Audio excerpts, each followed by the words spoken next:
Hello friends, welcome to my channel motivation time. और मैं हूं आपका दोस्त कृष्णा हत्ती। इस वीडियो में कदम तो उठाओ इस टॉपिक पर बात करेंगे। चलिए वीडियो स्टार्ट करते हैं। अब्राहम लिंकन ने कहा है, इंतजार करने वालों को भी चीजें मिल सकती है, लेकिन वही चीजें जो आगे बढ़कर कोशिश करने वालों से बची रह जाती है। और जॉन रस्किन ने ये कहा है कि हम क्या सोचते हैं या क्या विश्वास करते हैं वह अंत में ज्यादा महत्वपूर्ण नहीं होता। वही महत्वपूर्ण होता है कि हम करते क्या हैं। दुनिया आपको जो आप जानते हैं उसकी कीमत नहीं देती, वह आपको जो आप करते हैं उसकी कीमत चुकाती है। सफलता का एक स्थायी सूत्र है जिसके अनुसार काम का दाम होता है, चाम का नहीं। तो भी यह सिद्धांत जितना सरल और सच्चा है, यह हैरतअंगेज है कि कितने ज्यादा लोग विश्लेषण करने, योजना बनाने और संगठित होने में फंसकर रह जाते हैं, जब उन्हें वास्तव में कदम उठाने और काम करने की जरूरत होती है।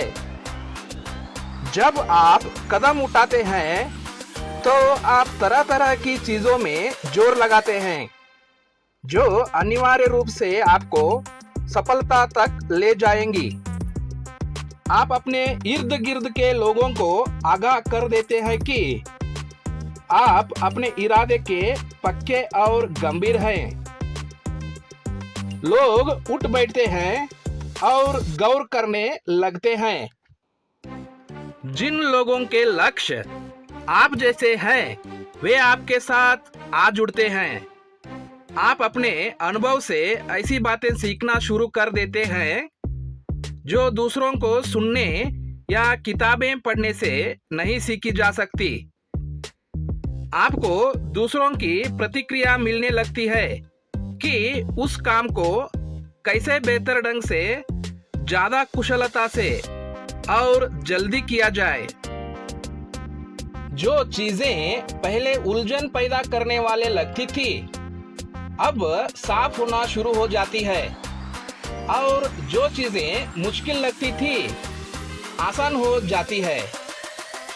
आप दूसरों को आकर्षित करने लगते हैं जो आपको प्रोत्साहन देकर आपसे सहयोग करेंगे। एक बार आप कदम उठाना और काम करना शुरू करते हैं तो सब तरह की अच्छी चीजें आपकी तरफ बहकर आने लगती है। बोलने की कीमत नहीं। चलिए इस वाक्य को जानेंगे। जो एक चीज जीतने वालों को हारने वालों से अलग करती जान पड़ती है वह यह है कि जीतने वाले कदम उठाते हैं, सक्रिय रहते हैं। वे बस उठते हैं और जो करना होता है वह करते हैं। एक बार उन्होंने कोई योजना बना ली तो वे शुरू हो जाते हैं, वे हरकत में आ जाते हैं। अगर वे बिल्कुल सही तरह शुरू नहीं भी करते तो भी कोई बात नहीं, वे अपनी गलतियों से सीखते हैं, जरूरी सुधार करते हैं और कदम उठाना जारी रखते हैं। सारा समय अपनी गति को बढ़ाते हुए जब तक कि अंततः वे उस नतीजे तक पहुंच नहीं जाते जिसे हासिल करने के लिए वे चले थे। सफल होने के लिए आपको वही करना है जो सफल लोग करते हैं, और सफल लोग बहुत काम करने वाले होते हैं। मैंने अब तक जो बताया है उसका संबंध दिमागी तस्वीर गढ़ने, लक्ष्य निर्धारित करने, उन्हें छोटे छोटे कदमों में बांटने, रुकावटों का अंदाज लगाने और उनसे निपटने की योजना बनाने, अपनी सफलता की कल्पना करने और उसे पक्का करने और खुद अपने सपनों में विश्वास करने से है। अब कार्रवाई का वक्त आ गया है। पाठ्यक्रम में दाखिल होइए, आवश्यक प्रशिक्षण हासिल कीजिए, ट्रैवल एजेंट को फोन कीजिए, उस किताब को लिखना शुरू कीजिए, अपने मकान की पहली किस्त देने के लिए बचत शुरू कीजिए, स्वास्थ्य केंद्र में दाखिल होइए, पियानो सीखने के लिए अर्जी दीजिए या वह प्रस्ताव लिखकर तैयार कीजिए। जब तक आप कार्रवाई नहीं करते कुछ नहीं होता। ये वाक्य को जानेंगे। जोनाथन विंटर्स ने कहा है कि अगर तुम्हारा जहाज गोदी में नहीं आता तो तैर कर उस तक चले जाओ। कदम उठाने की ताकत दर्शाने के लिए अपनी अध्ययन गोष्ठियों में अगर मैं $100 का नोट हाथ में उठाकर दिखाते हुए पूछता हूँ, यह $100 का नोट किसे चाहिए? निर्विवाद रूप से दर्शकों में से ज्यादातर लोग अपने हाथ उठा देते हैं। कुछ लोग बड़े जोश से हाथ आगे पीछे लहराएंगे, कुछ चिल्ला भी पड़ेंगे, मुझे चाहिए या मैं इसे लूंगी या मुझे दीजिए। लेकिन मैं वहां शांति से खड़ा रहता हूँ, नोट को थामे हुए जब तक कि वे समझ नहीं जाते। आखिरकार कोई लड़की अपनी सीट से उठकर दौड़ती है और कमरे की अगली तरफ आकर मेरे हाथ से नोट ले लेती है। जब वह बैठ जाती है, अपनी कोशिश की बदौलत $100 के फायदे में मैं उपस्थित लोगों से पूछता हूँ, इस व्यक्ति ने ऐसा क्या किया जो कमरे में किसी और ने नहीं किया? वह अपने पैरों पर खड़ी हुई और उसने कार्रवाई की। इसने वह किया जो पैसे को हासिल करने के लिए जरूरी था। और ठीक यही तुम्हें भी करना है। अगर तुम जिंदगी में सफल होना चाहते हो, तुम्हें एक कदम उठाना है और ज्यादातर मामलों में जितनी जल्दी उतना ही बेहतर। फिर मैं पूछता हूँ, तुम में से कितने लोगों ने उठकर यहाँ आने और पैसे ले लेने के बारे में सोचा मगर खुद को रोक लिया? फिर मैं उनसे याद करने को कहता हूँ कि उन्होंने खुद से क्या कहा था जिसने उन्हें उठकर आने से रोक दिया था। आमतौर पर जवाब ऐसे होते हैं, मैं नहीं चाहता था कि ऐसा लगे मानो मुझे उसकी इतनी इच्छा या जरूरत थी। मुझे पक्का यकीन नहीं था कि आप उसे सचमुच मुझे दे देंगे। मैं कमरे में बहुत पीछे बैठा हुआ था। दूसरों को मुझसे ज्यादा उसकी जरूरत थी। मैं लालची नहीं दिखना चाहती थी। मुझे डर था कि हो सकता है मैं कुछ गलत कर रही हूँ और फिर लोग मेरे बारे में राय बनाएंगे या मुझ पर हंसेंगे। मैं आगे के निर्देशों का इंतजार कर रहा था। मैं फिर उन्हें ध्यान दिलाता हूँ कि खुद को रोकने के लिए उन्होंने जो भी बातें कही वे वही बातें थी जिन्हें वे अपनी बाकी जिंदगी में खुद को रोकने के लिए कहते थे। जिंदगी की एक सर्वमान्य सच्चाई है, जैसे आप कोई एक काम करते हैं वैसे ही आप सारे काम करते हैं। अगर आप यहाँ सतर्क हैं तो आप शायद हर जगह सतर्क रहते हैं। अगर आप खुद को बेवकूफ नजर आने के डर से रोके रहते हैं तो आप शायद हर जगह खुद को बेवकूफ नजर आने के डर से रोके रहते होंगे। आपको इन तयशुदा तरीकों और डरों की शिनाख्त करनी होगी और उनके बीच से रास्ता बनाना होगा।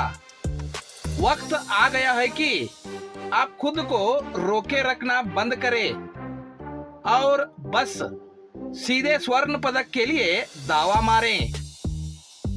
ओलंपिक स्वर्ण पदक के लिए रूबेन गोंजालेज की कोशिश कैसी रही, चलिए जानेंगे।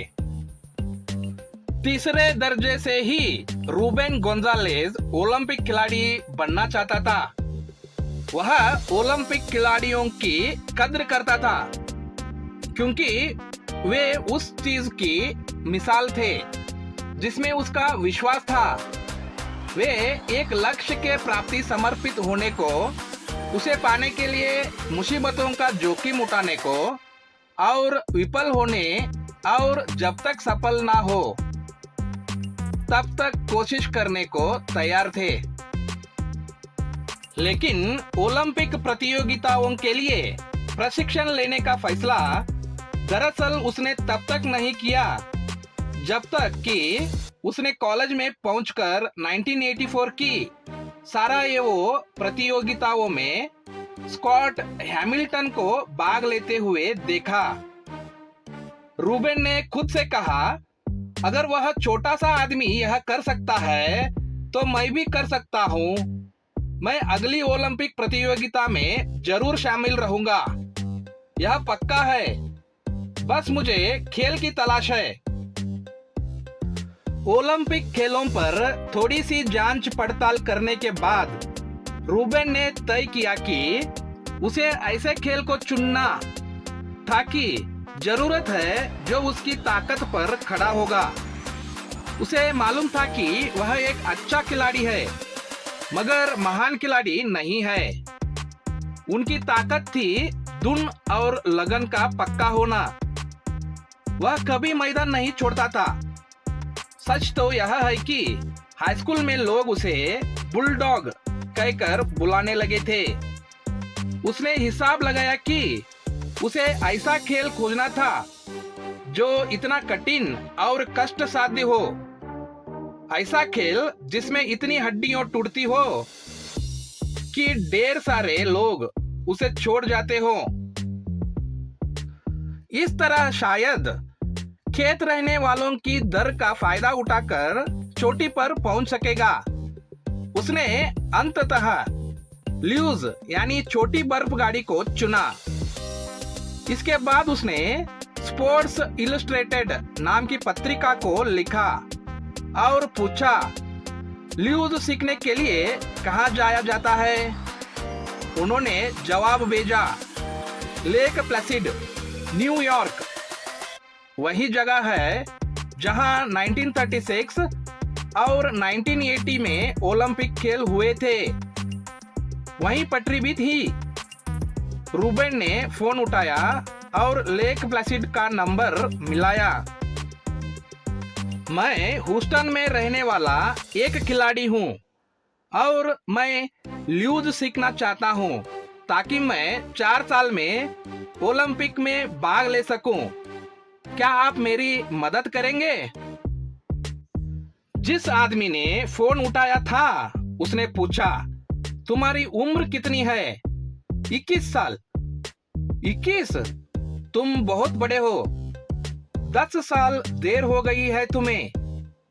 हम तो तब शुरू करते हैं जब वे 10 के होते हैं। भूल जाओ इसे।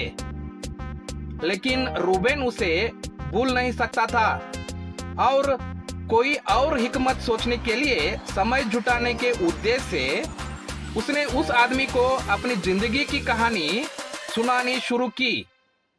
बातों बातों में उसने जिक्र किया कि वह अर्जेंटीना में पैदा हुआ था। अचानक ही फोन की दूसरी तरफ जो आदमी था वह उत्तेजित हो उठा। अर्जेंटीना? तुमने ऐसा क्यों नहीं कहा? अगर तुम अर्जेंटीना के तरफ से उतरोगे तो हम तुम्हारी मदद करेंगे। पता चला कि बर्फ गाड़ी वाला खेल ओलंपिक प्रतियोगिताओं से निकाल बाहर किए जाने के खतरे से जूझ रहा था, क्योंकि अंतरराष्ट्रीय स्तर पर प्रतियोगिता में भाग लेने वाले देशों की तादाद ज्यादा नहीं थी। अगर तुम अर्जेंटीना की ओर से उतरो और हम तुम्हें 4 वर्षों में चोटी की 50 बर्फ गाड़ी चालकों में शामिल करा दें, जो तुम्हें ओलंपिक में दाखिल होने के लिए जरूरी होगा, तो ल्यूज के खेल में एक और देश जुड़ जाएगा और इससे उस खेल का महत्व बढ़ जाएगा। अगर तुम सफल हुए तो तुम अमेरिकी टीम की मदद कर रहे होंगे। फिर उसने आगे कहा, इतनी दूर लेक प्लेसिड आने से पहले तुम्हें 2 बातें पता होनी चाहिए। पहली यह कि अगर तुम इस काम को अपनी उम्र पर पहुंचकर करना चाहते हो, और वह भी सिर्फ 4 बरस में, तो यह बेहद कठोर और क्रूर होगा। 10 में से 9 लोग भाग खड़े होते हैं। दूसरी यह है कि तुम्हें कुछ हड्डियों तुड़वाने के लिए तैयार रहना होगा। रूबेन ने सोचा, वाह, यह तो बिल्कुल मेरी योजना के अनुसार है। मैं मैदान छोड़ने वालों में से नहीं हूँ। जितना ज्यादा वह मुश्किल होगा, मेरे लिए उतना ही आसान ठहरेगा।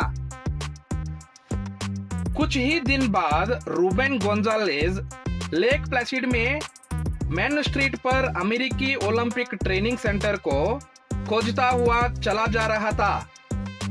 एक दिन बाद वह 14 अन्य ओलंपिक उम्मीदवारों के साथ नौसिखियों की क्लास में मौजूद था। पहला दिन बेहद दुखदाई था और उसने छोड़कर चल देने की भी सोची, लेकिन फिर एक दोस्त की मदद से उसने फिर अपने ओलंपिक के सपने के प्रति अपने संकल्प को सुदृढ़ किया। और हालांकि पहले सत्र के खत्म होने से पहले ही बाकी सभी 14 उम्मीदवार आखिरकार मैदान छोड़ गए। रूबेन ने गर्मियों का प्रशिक्षण पूरा किया। 4 कठिन वर्षों के बाद रूबेन गोंजालेज जब 1988 के कैलगरी शीतकालीन ओलंपिक प्रतियोगिता के उद्घाटन समारोह में दाखिल हुआ तो उसने अपना सपना साकार कर लिया। वह 1992 में एल्बर्टविल में और 2000 में सॉल्ट लेक के शीतकालीन मुकाबलों में वापस आया। चूंकि रूबेन गोंजालेज ने अपने सपने के सिलसिले में तत्काल और लगातार कार्रवाई की, इसलिए वह हमेशा 3 बार का ओलंपिक विजेता बन गया। अभी से कदम उठाना शुरू कीजिए। पर्याप्त कार्रवाई से संतोष आता है। क्या आपने कभी ध्यान दिया है कि अंग्रेजी के शब्द सेटिस्फैक्शन यानी संतोष के आखिरी 6 अक्षर एक्शन यानी कार्रवाई है। लैटिन भाषा में सेटिस का मतलब होता है पर्याप्त। जो बात प्राचीन रोमवासी साफ साफ समझते थे वह यह थी कि पर्याप्त कार्रवाई आखिरकार संतोष को जन्म देती है, यानी एक्शन सेटिस्फैक्शन को जन्म देती है। मुझे एक मौका दो। चलिए इस वाक्य को जानेंगे।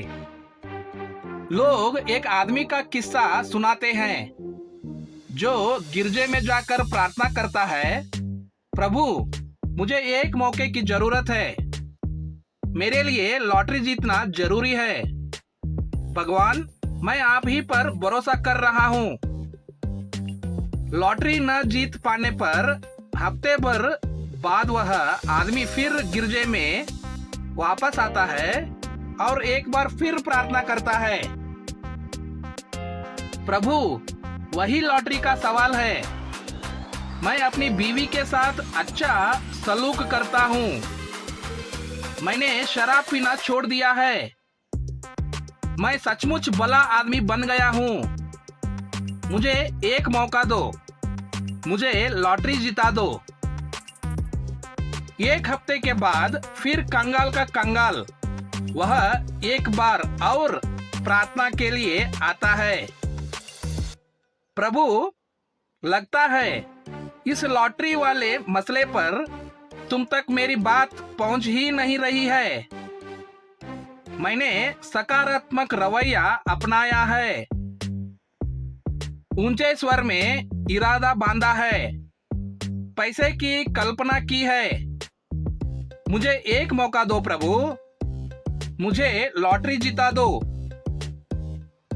अचानक आकाश के द्वार खुलते हैं। सफेद रोशनी और स्वर्गिक संगीत गिरजे में भर जाता है और एक भारी आवाज कहती है, बच्चे, तुम मुझे एक मौका दो। कम से कम टिकट तो खरीद लो बेटा। विफल होकर बढ़िए। चलिए इस वाक्य को जानेंगे। बकमिनिस्टर फुलर ने कहा है कि आप कभी कम नहीं सीख सकते, आप सिर्फ ज्यादा ही सीख सकते हैं। मैं इतना अधिक जानता हूँ, इसका कारण यह है कि मैंने इतनी गलतियां की है। एक पसंदीदा कहानी उस मशहूर शोध वैज्ञानिक के बारे में है जिन्होंने चिकित्सा और दवाई के क्षेत्र में कहीं बहुत महत्वपूर्ण खोजें की थी। उन्हें एक अखबार के रिपोर्टर द्वारा इंटरव्यू किया जा रहा था, जिसने उनसे पूछा कि उनके ख्याल में वे औसत व्यक्ति से क्यों इतना ज्यादा हासिल कर पाए थे। दूसरे शब्दों में, वह क्या चीज थी जो उन्हें दूसरों से अलग करी थी। उन्होंने जवाब दिया कि वह सब एक सबक से निकला था जो उनकी मां ने उन्हें उस समय सिखाया था। जब वे 2 बरस के थे, वे फ्रिज से दूध की एक बोतल निकालने की कोशिश कर रहे थे जब उनका हाथ फिसल गया और उन्होंने बोतल का सारा दूध रसोई घर के फर्श पर गिरा दिया। उन्हें डांटने की बजाय उनकी मां ने कहा, कैसा अद्भुत घालमेल तुमने कर डाला है। मैंने बिरले ही दूध का इतना बड़ा डबरा देखा है। खैर, नुकसान तो हो ही गया है। क्या तुम चाहोगे कि इससे पहले कि हम इसे साफ कर दें, तुम यहाँ बैठकर दूध में खेल लो। और वाकई उन्होंने ऐसा ही किया। और कुछ मिनट के बाद उनकी मां ने बात जारी रखी। पता है, जब भी तुम इस तरह का गालमेल करते हो, आखिरकार तुम्ही को उसे साफ करना पड़ता है। तो यह कैसे करना चाहोगे तुम? हम तौलिया, स्पंज या पोंचा इस्तेमाल कर सकते हैं। तुम क्या पसंद करोगे? जब वे दूध की सफाई करना खत्म कर चुके तो उनकी मां ने कहा, यहाँ जो हमने देखा वह 2 नन्हे हाथों में दूध की एक बड़ी बोतल को ले जाने का विफल प्रयोग है। आओ पीछे के आंगन में चलें, बोतल को पानी से भरें और देखें कि क्या तुम उसे बिना गिराए ले जाने का कोई तरीका खोज सकते हो। और उन्होंने खोज लिया। कैसा अद्भुत सबक था। वैज्ञानिक ने तब कहा कि यही वह पल था जब उन्हें पता चला कि उन्हें गलतियां करने से डरना नहीं चाहिए। इसकी बजाय उन्होंने सीखा कि गलतियां दरअसल कुछ नया सीखने का अवसर है। और कुल मिलाकर वैज्ञानिक प्रयोगों का संबंध इसी से तो होता है। चलके हुए दूध की वह बोतल जिंदगी भर के लिए सीखने वाले अनुभवों की एक सीढ़ी बन गई। अनुभव जो आजीवन विश्वविख्यात सफलताओं और चिकित्सा अनुसंधानों के लिए आधारशिलाएं बने। चलिए दोस्तों, इसी के साथ इस टॉपिक को यही खत्म करते हैं। आपको यह वीडियो अच्छा लगा तो जरूर कमेंट कीजिएगा। अलविदा दोस्तों, फिर मिलेंगे एक नया वीडियो के साथ।